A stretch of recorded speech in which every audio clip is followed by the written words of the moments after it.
Un adolescent de 17 ans poignardé. Une autre femme assassinée. Il est visé par des allégations d'inconduite sexuelle.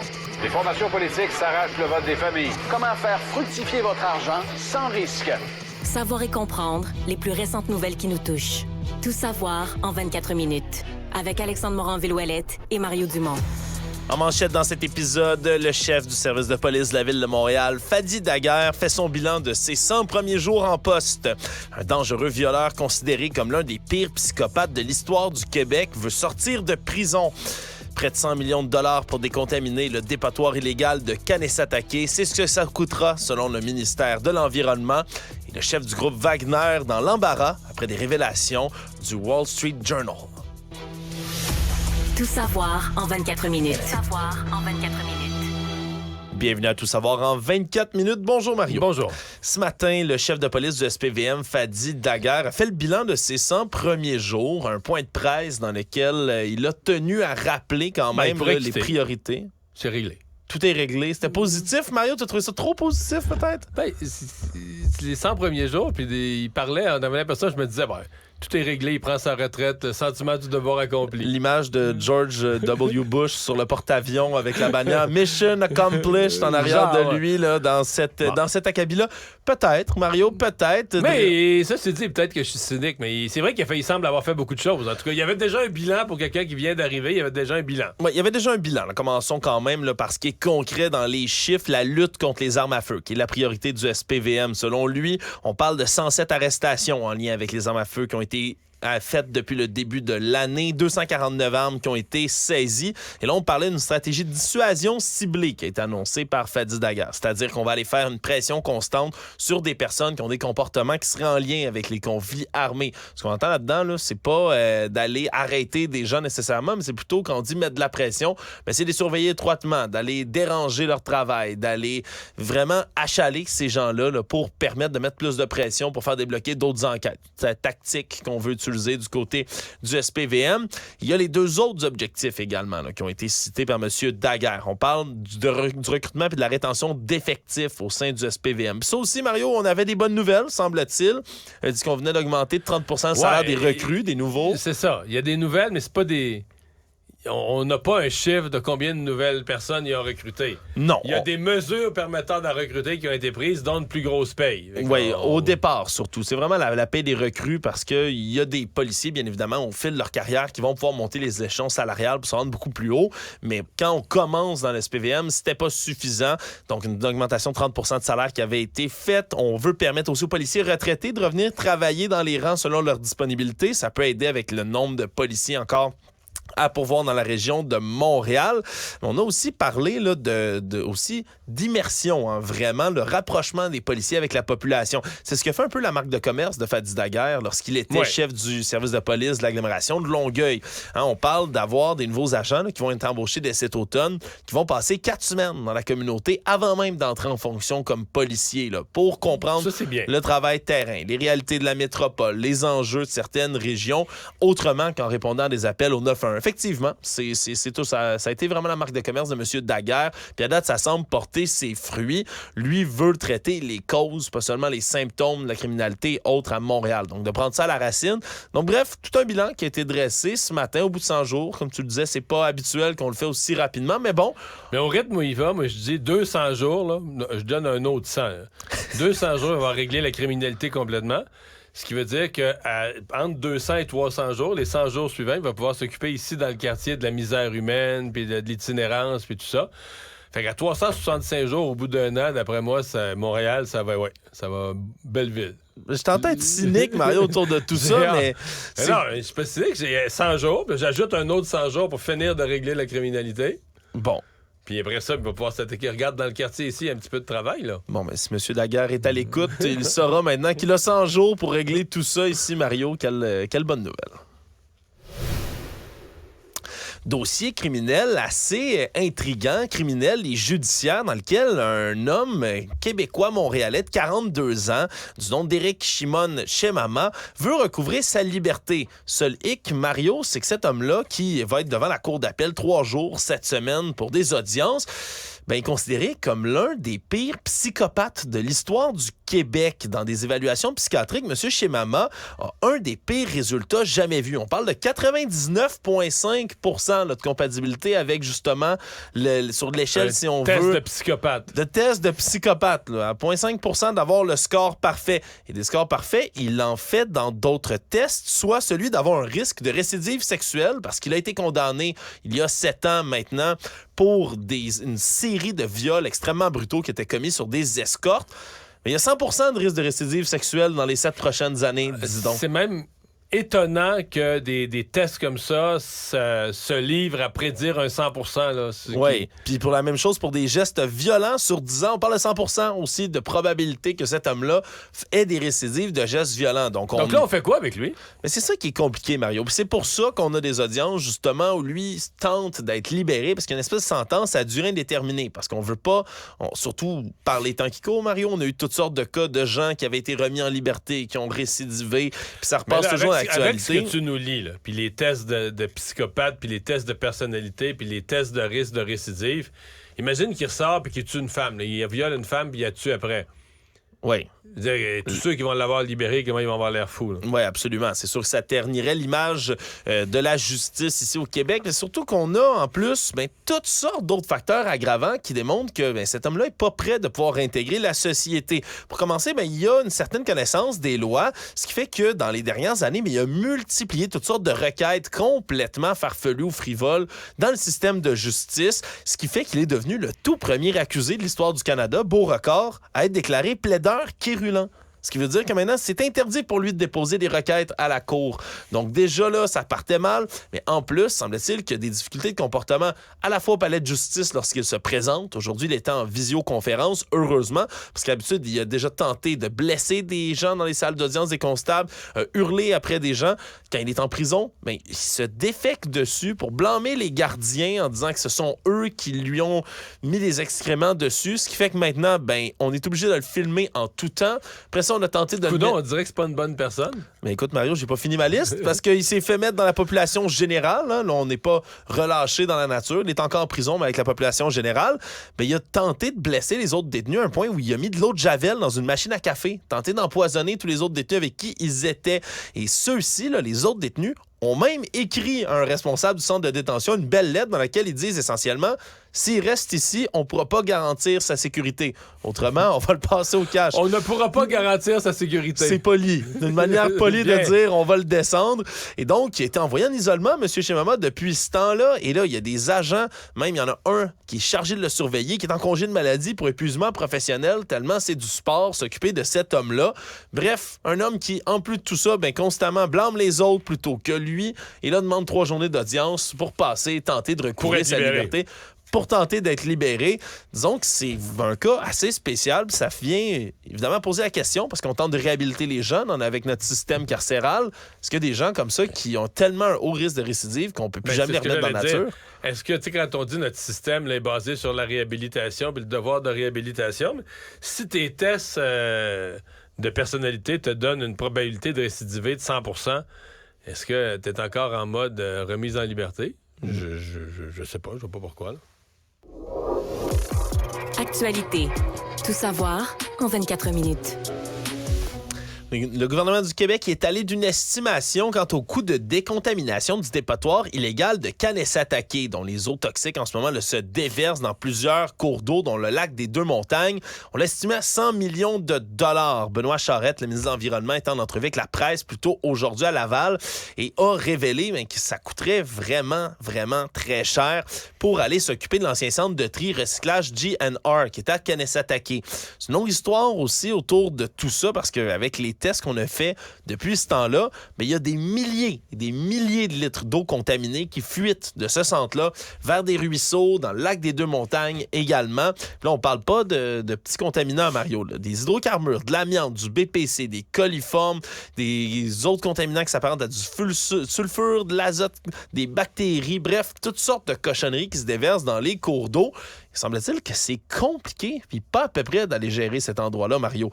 On parle... Mais là, qui a autorité à Kanesatake, là? Oui, mais c'est là que ça devient compliqué. Parce qu'au début, ça a été autorisé en 2015 par Québec. Puis après, il y a des inspecteurs de Québec, des inspecteurs d'Ottawa qui sont allés à plusieurs occasions sur place. L'autre problème, c'est que les propriétaires, qui sont Robert et Gary Gabriel, mais c'est deux Mohawks qui ont un très lourd passé criminel. Et là, ils n'ont pas mis en place toutes les mesures qui ont été recommandées. On a révoqué leur certificat d'autorisation du côté de Québec en octobre 2020. Mais depuis ce temps-là, les propriétaires ont quoi depuis 2020? 17 883 d'amende et c'est tout. Et pourtant, il n'y a toujours rien qui a changé. Et là, ça risque de coûter, comme je disais, 100 millions de dollars là, pour mettre tout ça en œuvre, pour être capable d'empêcher la contamination des cours d'eau. Mais surtout que c'est le bordel là, quand on gère tout ça. Mais c'est parce que... Tu sais, à Kanesatake, puis il y a eu des choses semblables à Kanawake, on a l'impression qu'il y a des petits groupes qui tiennent la population en otage. Tout ça pour l'argent, là. C'est même plus, droits ancestraux, puis t'oublies ça, là, pour l'argent, du gros argent, s'installent avec des business. Et dans le reste de la population, on a tendance à dire, c'est ça Kanawake ou c'est ça Kanesatake, mais non... La population, en général, là, ils sont souvent aussi victimes, là, sont pris en otage par ça. À la limite, ils ont peur. Là, ils sont pas d'accord avec tout ça. Mais non, mais ils vont pas aller se mettre de travers dans le chemin devant devant le gros SUV de luxe du bandit de la place pour dire « Hey, toi, là... » Ils ont peur, là, mais ils font comme tout le monde qui a peur, ou tout le monde Au Québec, quand t'avais les Hells Angels là, qui s'installaient dans une ville, là, il n'y a pas bien des voisins qui allaient le faire des doigts d'honneur dans l'entrée, là, tu sais, puis dire, aller mettre leur Chevrolet Cavalier de travers dans l'entrée. Passe ici, t'as pas voir! Tu sais, le monde ferme leur gueule, ils ont peur, puis tout ça, mais c'était un peu tout ça. Puis là, c'est comme la collectivité qui se ramasse avec les déchets. Mais eux je suis convaincu qu'ils ont fait, là, full de cash là, pour entreposer. Ils ont fait payer, là, les gens qui ont dompé les déchets, ils ont... Oui, puis là, on recommence à se lancer la balle du côté du gouvernement provincial, du gouvernement fédéral. Du côté de Québec, on dit qu'on est allé au maximum là, des capacités, des lois pour utiliser les propriétaires là, à se conformer aux règles environnementales.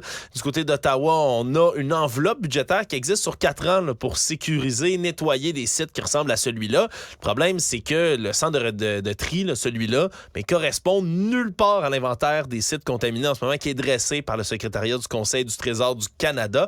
Donc, ce sera à voir qu'est-ce qui va être fait dans ce cas-ci. Mais chose certaine, en ce moment, on donne des petites amendes sur des années, mais au final, ça va coûter très cher à décontaminer. Au final, là... Il y en a qui ont mis l'argent dans leur poche pour entreposer les déchets, puis c'est nous autres qui va payer pour la décontamination. Ça me semble que ça s'en va là. Le train s'en va direct dans ce gare-là. Alors que la session collégiale est en train de se terminer tranquillement, pas vite, il y a des profs de cégep, des chargés de cours aussi, qui tirent la sonnette d'alarme sur ChatGPT. Oui, on a parlé beaucoup du robot conversationnel là, dans les derniers mois, depuis que ça a pris le monde d'assaut. Là. On s'entend, tant de gens se sont émerveillés, ont eu peur de ChatGPT, mais là, le problème, c'est le même qui revient, c'est la tricherie dans les classes, parce qu'on a plusieurs membres du personnel enseignant qui ont signalé des cas de travaux qui avaient l'air rédigés par des robots comme ChatGPT. Le problème, c'est que c'est extrêmement difficile à prouver que quelqu'un... Surtout si le jeune est brillant. Là. Mettons, toi, tu as un petit travail de ChatGPT. Là. Tu le remets pas de même, là, épais. Là. Tu vas rajouter 5-6 fautes d'orthographe. Oui, parce que, c'est quoi? Tu peux demander à ChatGPT de mettre des fautes d'orthographe. Je sais pas si tu le savais, ça. Non, tu peux lui demander. Tu peux dire, produis-moi un texte, mais insère quelques fautes d'orthographe. Il va le faire. Si tu lui... Là, j'avoue que tu me déculottes.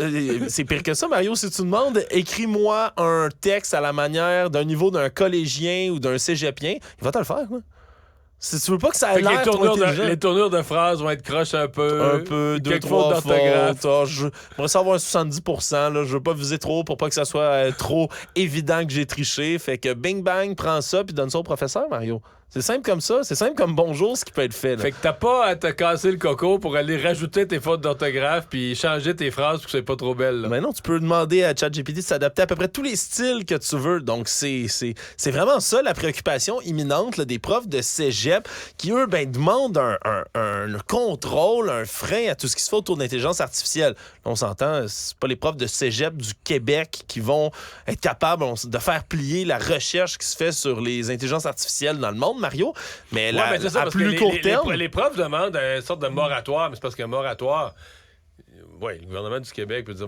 C'est parce que les cégeps, les universités, là, ils mènent rien dans ça. Là. Ils peuvent décider de l'utiliser ou de ne pas utiliser les possibilités nouvelles d'intelligence artificielle dans leur fonctionnement, mais personne ne peut contrôler ce que les étudiants font chez eux. Là. Non, mais ça devient extrêmement difficile, surtout quand on change des trucs à l'intérieur, de voir si quelqu'un a triché. Parce qu'il existe des logiciels qui sont en train de se développer, Mario, pour être capable de reconnaître si un texte a été... Les traces de l'intelligence artificielle. Exact. Le problème, c'est que c'est comme une course à l'armement. Là. On n'est jamais capable de savoir qui a l'avance dans cette course-là. Est-ce que ça va être les logiciels qui permettent d'écrire des textes ou ceux qui permettent de détecter qu'ils ont écrit? Est-ce que les cégeps, les universités vont investir des logiciels qui vont être nouveaux, qui vont risquer de coûter assez cher là, quand ils viennent d'être développés? Mais c'est des bonnes questions, Mario, qui sont soulevées par les profs de cégep. Est-ce qu'on va outiller l'ensemble des enseignants avec ça? Mais quelle est la réponse? C'est surtout ça. Beaucoup de bonnes questions, mettons, je pense mais à pas de réponse. un cours, mettons, comme en histoire. Le prof te donne un travail en histoire là, sur les plaines d'Abraham. Sur n'importe quelle question, tu vas poser à ChatGPT, raconte-moi comment la fin de la guerre, le début de la guerre. Tu vas avoir un texte parfait, là. Oui, c'est difficile. C'est difficile. Là, si tu me dis en plus que moi, je me disais, faut quand même que tu te donnes la peine, peut-être une petite demi-heure là, pour aller un peu gosser, de faire des phrases, puis rajouter des fautes d'orthographe. Mais si ChatGPT peut te mettre tes 8 fautes d'orthographe, s'il vous plaît. Ouais, là, tu peux te permettre après ça d'aller prendre un petit break puis de laisser l'ordinateur s'occuper de ça pour toi, Mario. On s'entend, ça va être difficile de gérer tout ça, là, puis on entend le cri du cœur des profs de cégep, mais où on va après ça, c'est encore une question à laquelle on n'a pas de réponse. Là.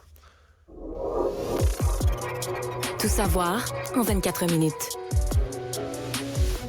Le verglas est passé fort à Montréal, Mario, mais les branches, elles, sont pas encore toutes ramassées. Et ça, ChatGPT les ramasse pas. Puis ça, ChatGPT est pas capable de ramasser les branches encore, fait du que moins, les Mario. cols bleus sont sûrs de leur job. Sont sûrs de leur job quand même pour un bon moment. Il y avait un porte-parole administratif de la ville. Là, ChatGPT, écris-moi donc une convention collective qui pourrait satisfaire les cols bleus. Est-ce que tu penses qu'il est capable? Ben oui, c'est juste que les contribuables, c'est pas ChatGPT qui va payer, là. Ah, c'est ça qui est dommage. Hein? ChatGPT n'a peut-être pas les mêmes préoccupations financières que les responsables. ChatGPT, fais-moi des chèques. Oui, puis faire des chèques, il va falloir en faire, Mario, pour la Ville de Montréal, parce que non seulement ça va être long, mais on apprend que ça va coûter cher. Là. Ce matin, Philippe Sabourin, porte-parole administratif de la Ville, tenait un point de presse au complexe environnemental Saint-Michel, qui est un des endroits où on va déposer toutes ces branches-là, parce que on fait pas juste les lancer dans la nature, on les transforme en copeaux, puis on les réutilise là, pour toutes sortes de projets. Le problème, c'est que là, on risque de devoir patienter au moins 4 semaines pour les parcs. Là, parce que dans les rues, c'est pas mal ramassé, les branches. Ça, on s'entend, ça a été fait un peu partout dans la ville. Mais maintenant, c'est des grands parcs. Là. Parc du Mont-Royal, Parc Maisonneuve, Parc La Fontaine, où Parc La Fontaine, quelqu'un m'a dit qu'il y en avait des tas de branches, mais pas imaginable. Je peux aller voir. 2-3 fois haut comme moi, Mario, des tas de branches là, titanesques là, qui sont mis en place dans le Parc La Fontaine. Parce qu'on a commencé à les ramasser, à les mettre en tas. Mais là, il y a des problèmes. Là. Par exemple, dans le Parc La Fontaine, justement, il y a des gros troncs d'arbres. Puis il y a des gros arbres dans le Parc La Fontaine. Des énormes troncs d'arbres qu'on n'est même pas capable de découper. Ça prend des déchiqueteurs industriels. Puis la Ville de Montréal n'a même pas ça.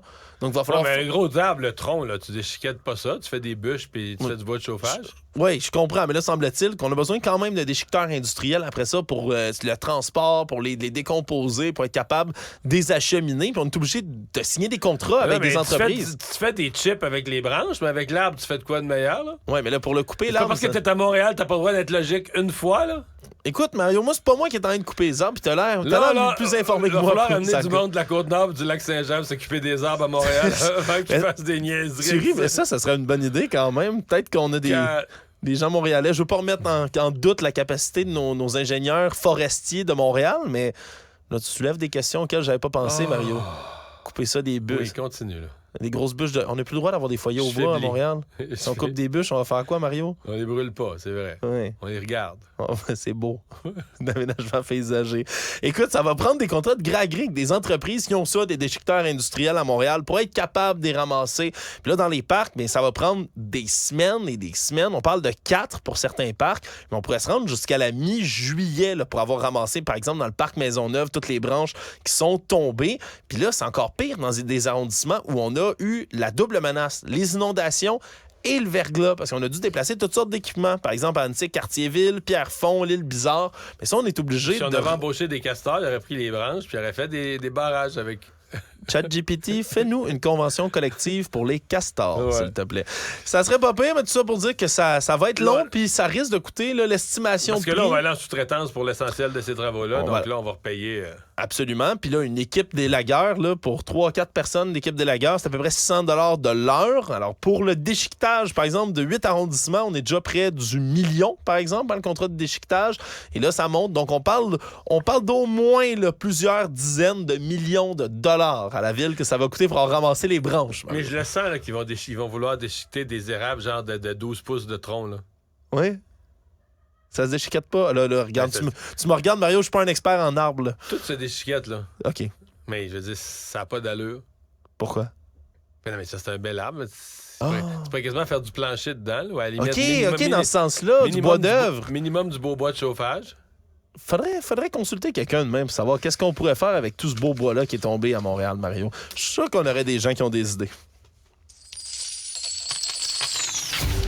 Économie. La Food and Drug Administration aux États-Unis, la FDA, vient d'approuver un médicament qui va agir pour soigner les symptômes de quoi? De la ménopause, Mario, comme les bouffées de chaleur, les frissons, la transpiration, tout ce qui vient avec les femmes entre 45 et 55 ans habituellement, mais qui ont leur ménopause. Puis ce qui est différent avec d'autres médicaments qui existaient avant, c'est qu'habituellement, c'est toujours des traitements hormonaux. Hein, comme c'est justement un problème hormonal, on traitait ça avec des hormones. Le problème, c'est comme pour la contraception, il y a beaucoup de femmes qui ont beaucoup de difficultés avec la prise d'hormones comme celle-là. Ça peut changer toutes sortes de choses dans leur corps. Et donc, pour une première fois, c'est pas un médicament qui est une hormone, qui a quand même ses effets secondaires, là, pourrait faire des dégâts au foie, entre autres, comme beaucoup d'autres médicaments. Et donc, ça s'appelle le Vezoa, puis ça va être tout nouveau pour aller cibler les connexions dans le cerveau pour tenter de contrôler la température du corps. Donc, c'est approuvé, à voir si ce sera bel et bien efficace. Mais quand même, Mario, pour les dames qui nous écoutent, qui ont des problèmes, là, des bouffées de chaleur, des gros frissons... Tout est en train de changer, là. Puis et tant mieux, parce que c'est peut-être quelque chose, la santé des femmes là, qu'on a négligé. Mais tout est en train de changer, parce que même l'hormonothérapie elle-même qu'on hésitait à donner aux femmes en bas de 60 ans, il y a une nouvelle étude. Donc, j'ai l'impression les femmes qui ont 30 ans aujourd'hui peuvent être optimistes qu'elles vont traverser la ménopause plus facilement que leur mère, et tant mieux. Le Monde.